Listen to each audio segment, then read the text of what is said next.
Mary Celesti একটি রহস্যময় জাহাজ, যা সমুদ্র ইতিহাসের সবচেয়ে চাঞ্চল্যকর ঘটনাগুলির মধ্যে একটি হয়ে আছে।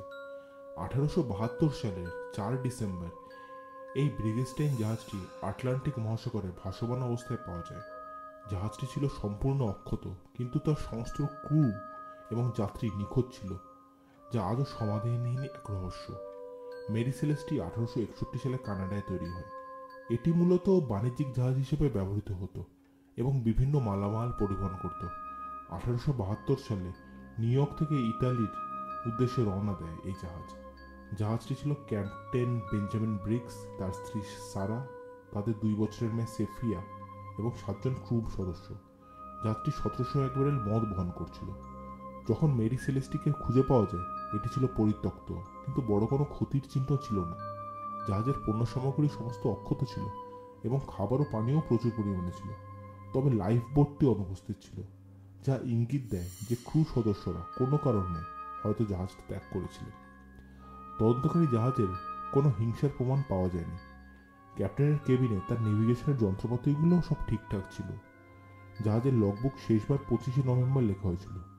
প্রশ্ন হলো, এমন একটি জাহাজ হঠাৎ করে ক্রু মেম্বাররা কেন ছেড়ে দিলেন? মেরি সেলেস্টির রহস্য নিয়ে বহু তত্ত্ব তৈরি হয়েছে। কিছু গবেষক মনে করেন জাহাজের মদের ব্যারেল থেকে বাষ্প নির্গত হয়ে বিস্ফোরণের ভয় হতে পারে। ক্রু সদস্যরা দ্রুত জাহাজ ছেড়ে লাইফবোটে উঠে পালানোর চেষ্টা করেছিলেন, কিন্তু ঝড় বা সমুদ্রের স্রোতে তারা হারিয়ে যান এবং ফিরে আসতে পারেননি। অন্য একটি তথ্য অনুযায়ী জলদস্যুদের আক্রমণের ভয় ছিল এবং সেই সম্ভাবনাতেই তারা জাহাজটি ত্যাগ করেছিলেন। এছাড়াও প্রাকৃতিক বিপর্যয়ের ধারণা আছে, যেমন সমুদ্রের ভূমিকম্প, যা জাহাজে হঠাৎ বিপদ সৃষ্টি করেছিল।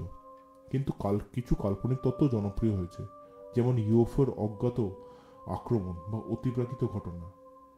তবে এসবের কোনো বৈজ্ঞানিক প্রমাণ নেই। মেরি সেলেস্টির রহস্য আজও মানুষের কৌতূহলের কেন্দ্রবিন্দু। এটি সাহিত্যে, সিনেমায় এবং পপস কালচারে বারবার উঠে এসেছে, যদিও রহস্যের সমাধান সম্ভব কখনোই জানা যাবে না।